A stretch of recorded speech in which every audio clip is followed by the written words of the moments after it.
Hope आप सबकी CA intermediate law exam की तैयारी बहुत अच्छे से चल रही है एंड आपने हमारी इस इम्पोर्टेंट सेक्शन लिस्ट का पार्ट 1 जिसमें मैंने आप सबके साथ शेयर करे थे important sections and topics from part A that is corporate law, वो वीडियो देख ली है।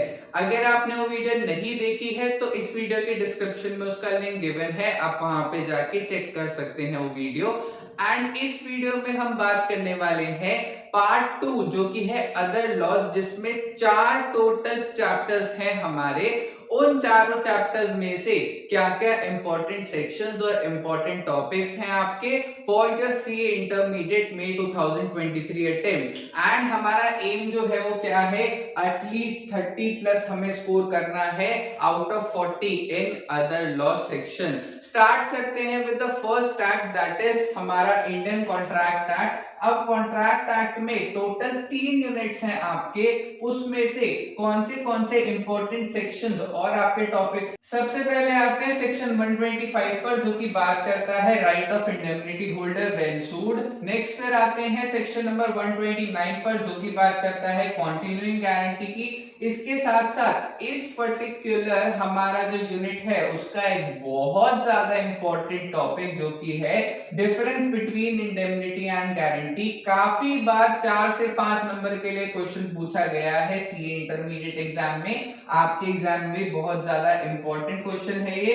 नेक्स्ट फिर आता है रिवोकेशन ऑफ गारंटी के क्या क्या केसेस होते हैं। नेक्स्ट फिर उसके बाद आता है सेक्शन नंबर 140 जो कि बात करता है राइट ऑफ सब्रोगेशन की, एंड सेक्शन नंबर 141 जो कि बात करता है right to benefit of creditor securities. Next फिर आते हैं हम हमारे सेकेंड यूनिट की तरफ जो कि है बेलमेंट। एंड यहाँ पर हमारा सबसे पहले और इंपॉर्टेंट सेक्शन जो है वो कौन सा है, वो है सेक्शन नंबर 150 जो कि क्या बात करता है, जो कि बात करता है कि हमारी ड्यूटी है कि हम डिस्क्लोज करें जो भी फॉल्ट्स हैं in the goods that are being build. Next इसके बाद आते हैं सेक्शन 151 और 152 जो कि कहता है कि मेरी ड्यूटी है to take necessary care of goods.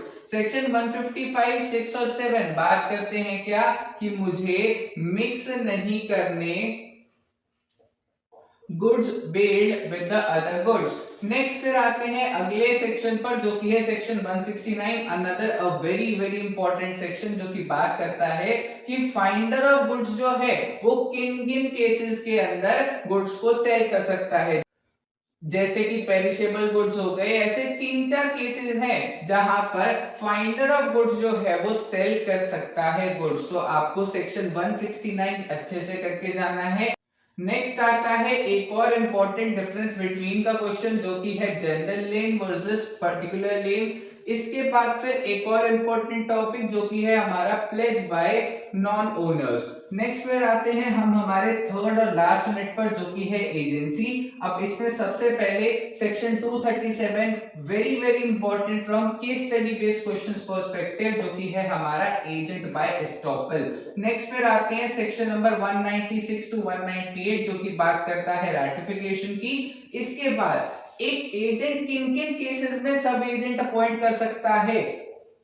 आपकी आईसीएम मटेरियल के अंदर 3-4 केसेस दे रखे हैं, आपने वो जरूर अच्छे से करके जाना है। थ्योरेटिकल क्वेश्चन के पर्सपेक्टिव से ये क्वेश्चन पूछा जा सकता है। नेक्स्ट एक और डिफरेंस बिटवीन का क्वेश्चन सब agent versus substituted agent. And at last section 238 जो की बात करता है कि अगर कोई एजेंट मिसरिप्रेजेंटेशन या फ्रॉड करता है तो उसमें प्रिंसिपल की लायबिलिटी क्या क्या होगी। नेक्स्ट फिर आते हैं हम हमारे सेकंड चैप्टर पर जो कि है नेगोशिएबल इंस्ट्रूमेंट्स एक्ट। सबसे पहले उसमें difference between promissory note and bill of exchange. काफी आसान क्वेश्चन है लेकिन शायद ऐसे 3 से 4 नंबर के लिए पूछ सकता है।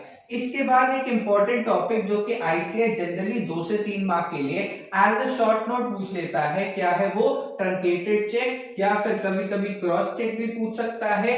अदरवाइज सेक्शन नंबर 9 क्या बात करता है, होल्डर इन ड्यू कोर्स की। देन सेक्शन नंबर 12 जो की बात करता है फॉरेन इंस्ट्रूमेंट्स की, ये भी एज अ शॉर्ट नोट पूछा जा सकता है। इनकोएट और एम्बिगुअस इंस्ट्रूमेंट्स, ये भी एज अ शॉर्ट नोट पूछा जा सकता है। इसके अलावा फिर वेज ऑफ कंडीशनल एंडोर्समेंट, काफी ज्यादा इंपॉर्टेंट क्वेश्चन है from theoretical questions perspective. Same goes with the next topic which is modes of discharge of liability, बहुत ज्यादा इंपॉर्टेंट टॉपिक है from theoretical questions perspective.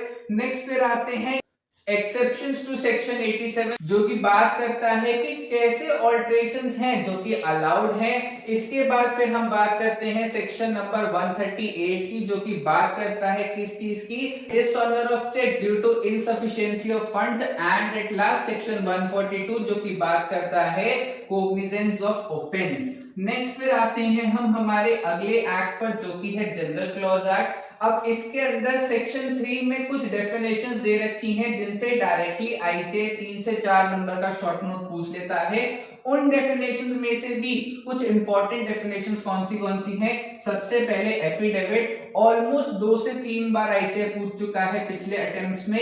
Then document, अब ये definition जो है वो 2 चैप्टर्स के पर्सपेक्टिव से बहुत इंपॉर्टेंट है, from the perspective of general clause act and from the perspective of interpretation of statutes as well, because इसके अंदर भी ये डेफिनेशन दे रखी है। एंड ये definition forming part of interpretation of statutes 2 बार पूछी जा चुकी है सीए इंटरमीडिएट करंट जो कोर्स चल रहा है उसके अंदर। नेक्स्ट फिर आते हैं, अगली डेफिनेशन है हमारी good faith, then immovable property and at last official gazette. इसके अलावा जो बाकी इंपॉर्टेंट सेक्शंस है वो कौन से हैं?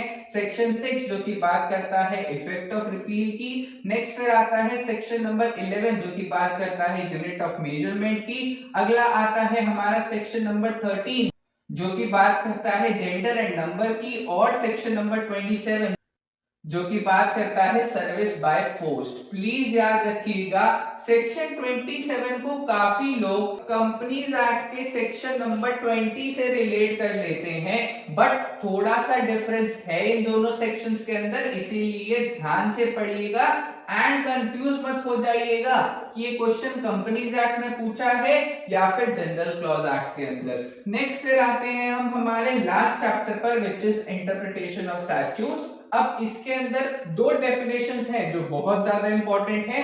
सबसे पहली, जैसे कि मैंने आपको पहले भी बताया, डॉक्यूमेंट की, एंड सेकेंडली हमारी इंस्ट्रूमेंट की डेफिनेशन। इसके अलावा जो हमारे प्राइमरी और सेकेंडरी रूल्स दे रखे हैं आपके आईसीए मटेरियल के अंदर, आईसीआई क्या करता है, डायरेक्टली कोई भी रूल आपसे उठ के पूछ लेगा फॉर 4 to 5 मार्क्स। तो इसीलिए सारे रूल्स पढ़ना बहुत इंपॉर्टेंट है, बिकॉज डायरेक्ट थ्योरी क्वेश्चन आ जाता है आपसे, जहां पर आपसे वो पर्टिकुलर रूल ही समझाने को कह दिया जाता है। एंड इसके अलावा एक और इंपॉर्टेंट टॉपिक है जो कि है हमारा internal and external aids to interpretation और construction. And with that we have discussed कि CA intermediate paper number 2 law का पार्ट 2 जो है दैट इज अदर लॉज, उसमें क्या क्या इंपॉर्टेंट सेक्शंस और इंपॉर्टेंट टॉपिक्स हैं for your CA intermediate May 2023 attempt. Wishing you all the very best for your exam.